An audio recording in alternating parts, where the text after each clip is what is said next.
থেকে বড় কথা হচ্ছে শান্তিতে থাকিস। তো জীবনে অনেকটা সময় আমরা দুই ভাই বোনে কাটিয়েছি, অনেকটা সময়, এবং এখনও পর্যন্ত কিছু মনের কথা হলে আমরা দুই ভাই বোনেই কিন্তু শেয়ার করি। আর আমার জীবনে যতই ক্রাইসিস এসেছে, আমার দাদা কিন্তু আমার সঙ্গে ছিল সব সময়। তো এটা হচ্ছে কথা, কারণ ভাই বোন আমরা অনেক ছোট থেকে বড় হয়েছি, কষ্ট দুঃখ ব্যথা বেদনা সব নিয়েই বড় হয়েছি। কষ্ট হয়ে হয়তো কোনো সময় কষ্ট গেছে, আর মারপিট হয়েছে, খুনসুটি হয়েছে, তার মধ্যে থেকেও ভাই বোনের সম্পর্কটা কিন্তু পুরো অন্যরকম। তো আমার দাদার আজকে জন্মদিন, শুভ জন্মদিন, খুব ভালো থাকিস, শান্তিতে থাকিস, সুস্থ থাকিস। আর এছাড়া ঠাকুরের কাছে কি চাইবো বলো, এইটুকুই চাওয়ার। আর ও যখন কোথাও কিছু খেত, কিছু করতো, আমার জন্য নিয়ে আসতো। আমি তো ছোটো বোন, আমার জন্য নিয়ে আসতো। ও যাই খাক, যাই করুক, যেটুকুই করুক, যাই করুক, আমার জন্য নিয়ে আসতো। আমার মানে কি বলবো ওটাকে, আমিও যেখানে যাই খেতাম, ওর জন্য নিয়ে আসতাম। মানে আমার ভাই বোনের মধ্যে আমাদের এতটা টান ছিল, হয়তো সব ভাই বোনের মধ্যেই থাকে। মারপিট, চরম মারপিট, মানে এত মারপিট হতো বলার থাকতো না। হয়তো আমি বসে থাকলাম, চুলটা এরকম করে টেনে দিয়ে চলে গেল, হয়তো আমি বসে থাকলাম, পায়ের উপর পাটা দলিয়ে দিয়ে চলে গেল, এরকম করতো। তো তখন মা ওকে দমাদম দিত, আমি চিৎকার করতাম, মা দিত, যাই হোক। তো খুব আনন্দ, কষ্ট, হাসি, কান্না সব মিলিয়ে মিশিয়ে আমরা ভাই বোন একসাথে ছিলাম, আছি, আগামী দিনও থাকবো একসাথে। যে দুনিয়া সে ইধার সে উধার হয়ে যায়, আমাদের ভাই বোনের সম্পর্ক কোনো দিন নষ্ট হবে না। এটা হচ্ছে বলার কথা। আমার সব থেকে বড় ক্রাইসিসে আমার দাদা আমার সাথে ছিল। তো ওর দীর্ঘায়ু আর সুস্থতা আর শান্তি, এই তিনটে জিনিস আমি কামনা করি। এক হচ্ছে সুস্থতা, ও একটু অসুস্থ, সুস্থতা, সুগার ধরা, আমাদের তো সুগার তো মানে সবারই, বাবার, ওর দাদুর সবারই ছিল, ওরও ধরা পড়েছে। তো সুস্থতা, শান্তি আর দীর্ঘায়ু, এই তিনটে জিনিস ভগবানের কাছে চাইলাম যেন এই তিনটে জিনিস ওর জীবনে আসে। আর কি বলবো, আমার মনে আছে ও যখন বেলডাঙ্গা কলেজে, ওর কলেজ ছিল বেলডাঙ্গা, ও বেলডাঙ্গা কলেজ থেকে পড়েছে। তো ওর যখন কলেজে যেত, ও আমার জন্য নিয়ে আসতো। একবার সেই মালা টালা অনেক কিছু ট্রেনে বিক্রি হয়, আমার জন্য কিনে আনতো। একবার আমার কাচের চুড়ি পরতে শখ হয়েছে, দাদা আমাকে এটা কিনে দিবি। হ্যাঁ, তখন 10 টাকা ডজন ছিল কাচের চুড়ির। তো সেটা দাদার টাকা দিয়ে আমাকে কিনে দিয়েছে। কিছু একবার জ্বর হয়েছে, খেতে পারছি না, চল তোকে খাইয়ে নিয়ে আসিস। সাইকেল করে দাদা সাইকেলের সামনে বসে আমি গেছি, আমি তো দাদা সাইকেলে বসে গেছে। তো সেই সব জিনিসগুলো কিছু সুখের স্মৃতি এখনও মনের কোণে রয়ে গেছে, সেটা সারা জীবন রয়েই যাবে। কারণ আমার সাথে আমার দাদার যা বন্ডিং, আমার সাথে আমার দাদার যা সম্পর্ক, কোনো কিছুতেই সেটা করবে না। আর আমার বাবা মা আমাদের সেই দিয়েই আমাদের দুই ভাই বোনকে বড় করেছে। তো আমার দাদার বেশিরভাগ গুণগুলোই আমার মায়ের মতো, সব কিছু মায়ের মতো পেয়েছে, আর আমি হয়েছি আমার বাবার মতো। তো যাই হোক, আমার দাদার জন্মদিন, তোমরা একটু আশীর্বাদ করো যেন সুখী হয়, শান্তিতে থাকে, ওর একটু দীর্ঘায়ু কামনা করো তোমরা সকলে।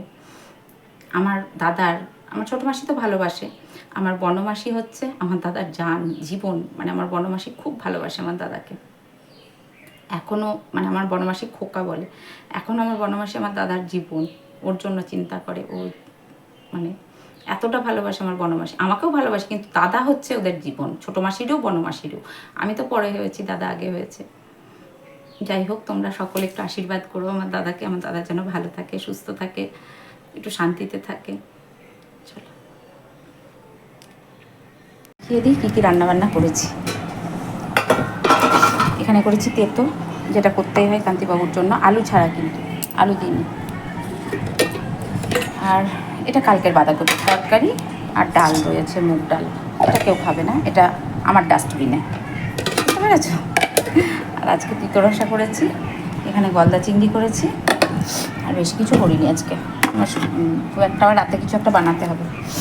আর করেছি এই যে কচু, কাঁচকলা, পটল সব কিছু দিয়ে একটা ঝোল, মাছের ঝোল, মাছ দিয়ে, ছোটো মাছ দিয়ে একটা ঝোল, ব্যাস এই হচ্ছে আজকে রান্না। হ্যালো বন্ধুরা, শুভ সন্ধ্যা। তো এখন এসেছি আমি রান্নাঘরে। তো রান্নাঘরে রাত্রের কি রান্না বানাবো সেই সব জোগাড় করতেই এসেছি।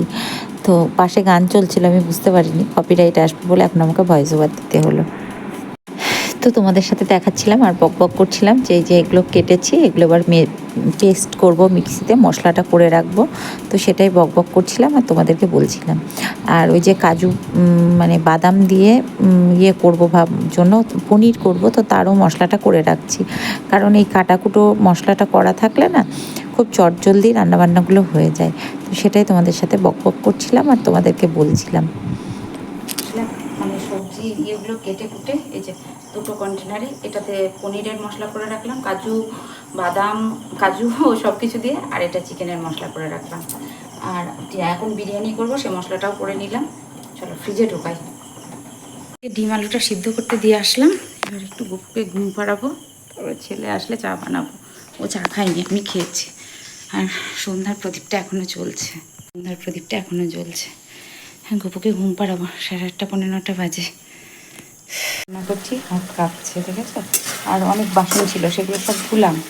তো হয়ে গেছে আলু ডিম দিয়ে কষা, ডাল সিদ্ধ, আর দুপুরের যা তরকারি আছে সেটা দিয়ে আমাদের রাত্রে ডিনার হয়ে যাবে। তো আলুটা একটু ডুমো ডুমো করে দিয়েছি। বললাম বিরিয়ানি করব, তার ছেলে বললো মা এখন করতে হবে না, সকালে করো। ঠিক আছে, সকালে করে দেবো। আর এই দেখো এতগুলো বাসন ধুলাম, একটা একটা করে। চায়ের বাসন টাসন অনেক ছিল। চলো ভালো করে সুন্দর করে কষানো হয়ে গেছে, আবার জল ঢালবো। তেল ছেড়ে দিয়েছে, অল্প জল দেবো, বেশি জল দেবো না। কষা কষা করবো তো। গন্ধটা খুব সুন্দর বেরিয়েছে, জানো তো, ভীষণ ভালো বেরিয়েছে গন্ধটা। স্যালাড কেটে রেখেছি, আজকে সকলেরই ভাত। কষানো হয়ে গেছে, এবার দিয়ে দেবো জল। আর দিনের একটু গলদা চিংড়ি রয়েছে, আর জল দেবো না। এই মানে কষা মতোই হবে ডিমটা আর কি। যতটুকু জল দেওয়ার দিয়ে দিয়েছি, এবার ঢেকে দেবো।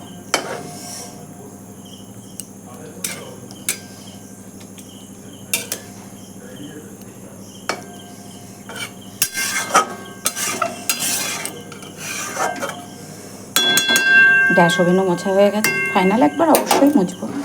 এখন গ্যাসটা ঢেকে দিয়ে কমিয়ে দেবো একদম, ব্যাস। 5 মিনিট ফুটলেই নামিয়ে দিই। ডিমের ঝোলটা কেমন হয়েছে? ওয়াও, গ্রেট, দারুণ হয়েছে, দারুণ হয়েছে, লাল লাল ঝোল।